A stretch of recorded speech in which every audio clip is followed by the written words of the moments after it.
gudoomiyaha baarlamaanka dowlad goboleedka koonfur galbeed wasiirada tamarta iyo biyaha iyo wasaaradda tamarta iyo biyaha oo dhan wasiirada dowlad goboleedyada wasiirada federaalka iyo xildhibaanada federaalka iyo wasiirada dowlad goboleedka koonfur galbeed iyo xildhibaanadooda ogaasyada odayaasha dhaqanka la taliyaalka madaxweynaha dowlad goboleedka koonfur galbeed maamulka gobolka baay iyo degmada maamulka haweenka ururada bulshada siyaasiyiinta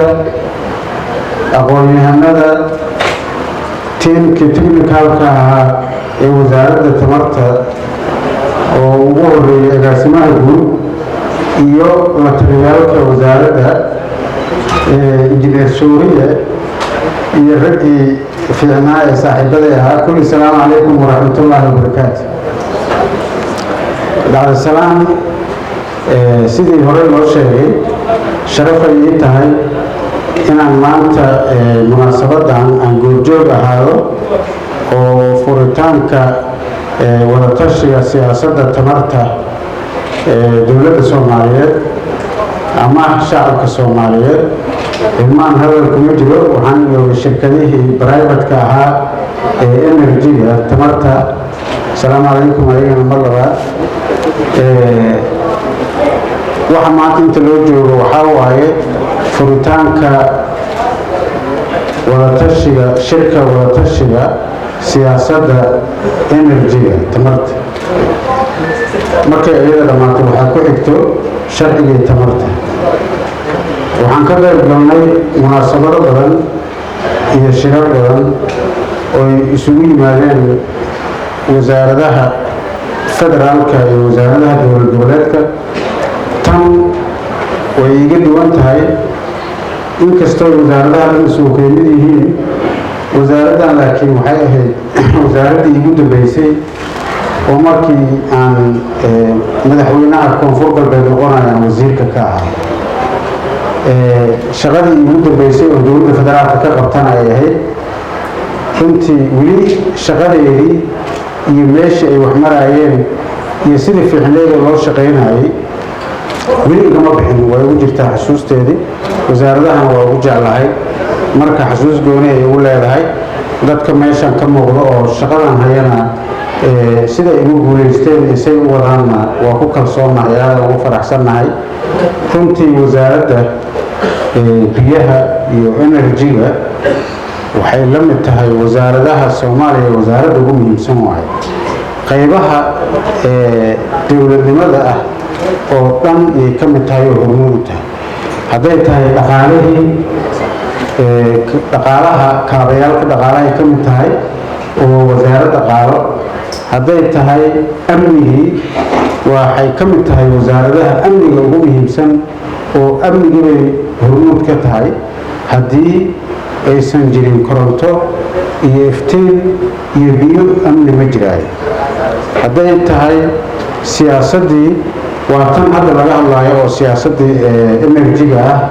siyaasad aan koronto iyo biyo lahayn ma shaqaynayso. marka waa lafdhabarka nolosha iyo lafdhabarka dowladda iyo horumarka bulshada ummadda Soomaaliyeed. kaliix waxa lagu ahnan karo waa wasaaraddan waay. marka mar labaad iyo mar saddexaad waa uga mahadcelinayaa wasaaradda shaqada fiican ay hayaan. sharciga wadatashiga dowlad goboleedyada iyo dowladda federaalka ah iyo ummadda Soomaaliyeed oo dhan in laga talageliyo siyaasadda energy-ga laga tashto talo fiican oo heshiis lagu yahay oo energy-gii loo suubiyey inay inta ka soo baxdana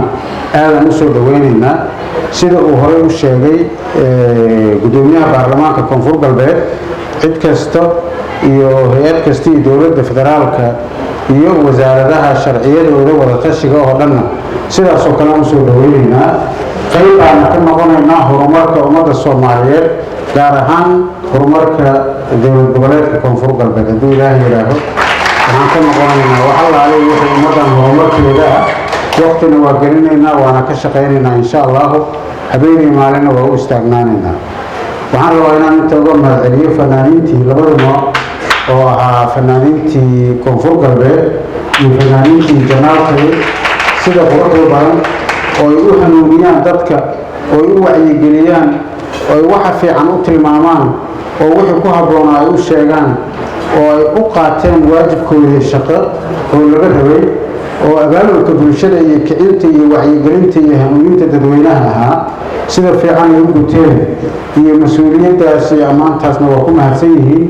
iyo toosintaas iyo tusaaleyntaba intaba aad ay ugu mahadsan yihiin labada kooxoodoo kooxda koonfur galbeed taras iyo kooxda janaalkay waxaa kaloo si gooni ugu mahadcelinaya agaasimaha fanka iyo suugaanta alcadaala aad iyo aad u mahadsantihiin waqtiga oo kulul darteed shaqo fiicanna waa haysaan shirkii wada tashiga tamarta wasaaradda tamarta iyo biyaha waa noo furan yahay wax guulaha ka sugaynaa insha allahu guulaha ku soo dhammaado talo fiican ha ku soo dhammaado waxaan si gooni ugu mahadcelinayaa wasaaradda tamarta iyo biyaha oo ay hogaaminayso wasiiradda sida ay noogu doortay shirkii ugu horreeyey in lagu qabto koonfur galbeed aad iyo aad ugu mahadsan tahay martida kale iyo wasaaradda iyo wasiirada kale oo dowladgoboleedyada kalkayimina soo dhawaada magaaladiina ku soo dhawaada deegaankiina ku soo dhawaada dalkiina ku soo dhawaada meel ay ka jecel yahay oo kalsooni badan ku qabo ku soo dhawaada wax ummadda Soomaaliyeed oo dalka iyo dadkaba waxtar u ah ka soo saara runtii waxaanan iloobi karin kaalinta muhiimka ah oo ay qaateen ganacsatada Soomaaliyeed shirkadaha private-ka ah ama biyaha ha noqoto ama korontada ha noqoto hal maalinna wax firaaq ma dhicin hal maalin sidii systemka uu burburay iyo koritaanka dowladnimada ay soo koraysay intaba way la socdeen hal maalinna lama waayin koronto hal maalinna lama waayin biyo intaba ayaga u taagnaa oo ka shaqeynaya wax la iloobi kara ma aha saxna ma aha ayaga oo joogo oo awoodo oo ku filan in shirkado kale oo ajnabi ama banaanka laga keenay ay soo galaan dowladda inay maamusho siyaasadda iyo sharciga leedahay laakiin fulinta iyo shaqada shirkadaha private-ka in la guubaabiyo la dhiirigeliyo lagu soo dhaweeyo lagala shaqeeyo ayaga ay hawsha hayaan aad u soo dhaweynaynaa aad iyo aad uga mahadcelinaynaa shaqada fiican ay shacabku hayaan waxaan jecelnahay koronto intaan raqiis ka ah oo tan ugu yara inay helaan shacabka Soomaaliyeed waxaan kaloo ka rajaynayaa haddii ilaahay yiraaho dadka kale oo aan soo gaari karin magaalooyinka inaan magaalooyinka la keenin oo meesha ay joogaan ay ku helaan koronto si ay u helaan maanta tiknoolajiyadu waa horumartay nin kasta oo Soomaali ah meesha uu joogo kan beerta falanaya iyo kan xoolaha dhaqanayaba wuxuu u baahan yahay tiknoolajiyadaas telefoon uu haystaa nal buu rabaa charger uu u baahan yahay marka energy-ga tuulo iyo baadiyo iyo meel walba in la gaarsiiyo u baahan yahay marka ayadana waxaan rajaynaynaa wasaaradda iyo siyaasadda ay samaynayso inay qayb weyn ka noqon doonto in qof kasta oo Soomaali ah meesha joogo balad iyo baadiyo uu gaarsiiyo koronto ku filan oo uu kaga baahi baxo uusan la imaan doonin magaalada uusan u soo raadin doonin meeshiisa uu ka heli doono wasaaraddan ka sugaynaa insha Allah iyo wada tashigaan inay ka soo baxdo arrintii taladii fiicnay oo dadka saaxiibadana ahaa inta joogay ay ku taliyeen waa qabaa horeyna looga hadlay dadka reer Baydhabo waxay ahaayeen dadka Soomaali samafalayaalkooda dadka reer koonfur galbeed oo Baydhabo ma samafalka Soomaaliya wuxuu ahaa reer koonfur galbeed dadka tacabka Soomaaliya soo saara oo wax soo saar kale dadka waxay ahaayeen reer koonfur galbeed dadka wax la weydiisto oo la soo aado oo loo yimaado oo dib u dejinta Soomaaliya waxay ahaayeen dadka reer koonfur galbeed dadka abaaraha ay ku dhacdo iyo dhibaatada iyo barakaca uu ku dhaco meesha la keeno oo loo soo raro oo loogu samafalo oo la dejiyo oo lagu nooleeyo waxay ahayd dadka reer koonfur galbeed waqtii abaarihii iyo dhibaatooyinkii hore uga soo dhacay Soomaaliya sidii abaartii dabadheer